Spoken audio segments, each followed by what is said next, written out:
ಆಗಿರ್ತಕ್ಕಂಥ ರಾಮದೇವರ ಬೆಟ್ಟಕ್ಕೆ ಇವತ್ತು ಬಂದು ನಮ್ಮ NDA ಮೈತ್ರಿಕೂಟದ ಅಭ್ಯರ್ಥಿಗಳಾಗಿರ್ತಕ್ಕಂಥ ಡಾಕ್ಟರ್ CN ಮಂಜುನಾಥ್ ಅವರು ದಂಪತಿ ಸಮೇತವಾಗಿ ಬಂದು ಜೊತೆಯಲ್ಲಿ ನಮ್ಮ ರಾಜ್ಯದ ಮಾಜಿ ಉಪಮುಖ್ಯಮಂತ್ರಿಗಳು ಹಿರಿಯರು ಆಗಿರ್ತಕ್ಕಂಥ ಡಾಕ್ಟರ್ C ಅಶ್ವಥ್ ನಾರಾಯಣ ಅವರು ಜೊತೆಯಲ್ಲಿ ನಮ್ಮ ಮಾಗಡಿ ವಿಧಾನಸಭಾ ಕ್ಷೇತ್ರದ ಮಾಜಿ ಶಾಸಕರಾಗಿರ್ತಕ್ಕಂಥ A ಮಂಜಣ್ಣ ಅವರು ನಾವೆಲ್ಲರೂ ಒಟ್ಟಾಗಿ ಬಂದು ಜೊತೆಯಲ್ಲಿ ಎಲ್ಲ ಪಕ್ಷದ ಕಾರ್ಯಕರ್ತರು ಎಲ್ಲ ಸೇರಿ ಇವತ್ತು ರಾಮದೇವರ ಬೆಟ್ಟಕ್ಕೆ ಬಂದು ವಿಶೇಷವಾಗಿ ಒಂದು ಪೂಜೆ ಸಲ್ಲಿಸಿದೀವಿ. ಬಹುಶಃ ಇದು ಬಹಳ ಒಂದು ಐತಿಹಾಸಿಕವಾದಂತ ಒಂದು ಸ್ಥಳ. ರಾಮ ವನವಾಸಕ್ಕೆ ಬಂದಂತ ಸಂದರ್ಭದಲ್ಲಿ ರಾಮದೇವರ ಬೆಟ್ಟದಲ್ಲಿ ವಾಸವಾಗಿದ್ರು ಅಂತಕ್ಕಂಥದ್ದು ಪೂರ್ವಜರಿಗೂ ನಮ್ದು ನಂಬಿಕೆ ಎಲ್ಲ. ಹಾಗಾಗಿ ಇವತ್ತು ವಿಶೇಷವಾಗಿ ಒಂದು ಪೂಜೆ ಸಲ್ಲಿಸಿದೀವಿ. ಭಗವಂತ ರಾಜ್ಯದ ಜನಕ್ಕೆ ಸಮೃದ್ಧವಾಗಿಡ್ಲಿ ಅಂತಕ್ಕಂಥದ್ದು ನಾವೆಲ್ಲರೂ ಆಶಯಿಸ್ತೀವಿ. ಹಿಂದೆ ರಾಮದೇವರ ಬೆಟ್ಟದ ಅಭಿವೃದ್ಧಿ ವಿಚಾರದಲ್ಲಿ ನಾವೇ ರಾಮ ಮಂದಿರ ಕಟ್ಟಿದ್ದು ರಾಮನಗರದಲ್ಲಿ. ಅದು ಸತ್ಯ. ಕ್ಷಣ ಬರುತ್ತೆ ಖಂಡಿತವಾಗ್ಲೂ. ನಾವು ಎಲ್ಲರೂ ಆ ಒಂದು ಕ್ಷಣಕ್ಕೆ ಕಾಯ್ತಾ ಇದೀವಿ ನಿರೀಕ್ಷೆಯಿಂದ. ಖಂಡಿತವಾಗ್ಲೂ ಆ ಕಾಲ ಬರುತ್ತೆ.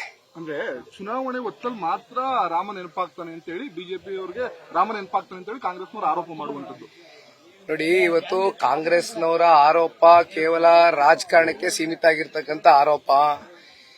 500 ವರ್ಷಗಳ ಕಾಲ ರಾಮ ಮಂದಿರ ಕಟ್ಟಬೇಕು ಅಂತಕ್ಕಂಥದ್ದು ನಮ್ಮ ಪೂರ್ವಜರಿಗರು ಇವತ್ತು ಏನು ಸಾಕಷ್ಟು ಹೋರಾಟ ಮಾಡಿದ್ರು.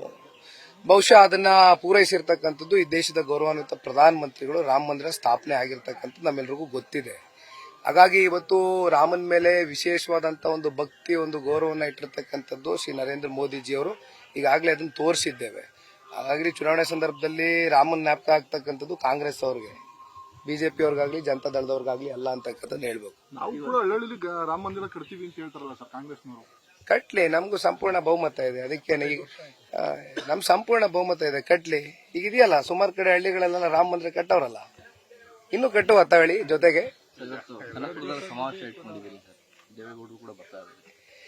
ಸಂಜೆ 5 ಗಂಟೆ ಸುಮಾರಿಗೆ ಕನಕಪುರದಲ್ಲಿ ಇವತ್ತು ಒಂದು ಐತಿಹಾಸಿಕವಾದಂತ ಒಂದು ಸಮಾವೇಶಕ್ಕೆ ದೇವೇಗೌಡರು ಸಾಹೇಬರು ಬರ್ತಾ ಇದ್ದಾರೆ.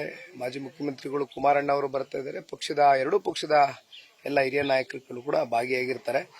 ಬಹು ನಿರೀಕ್ಷಿತವಾದಂತ ಸಭೆ, ಬಹುಶಃ ಒಂದು ಐತಿಹಾಸಿಕವಾದಂತ ಒಂದು ಸಭೆ ಆಗ್ತಕ್ಕಂಥದ್ರಲ್ಲಿ ಯಾವುದೇ ಸಂಶಯ ಇಲ್ಲ. Thank you. ನ್ಯೂಸ್ ಫಸ್ಟ್ ನಿರ್ಭೀತಿಯಿಂದ ನಿಮ್ಮ ಪರವಾಗಿ.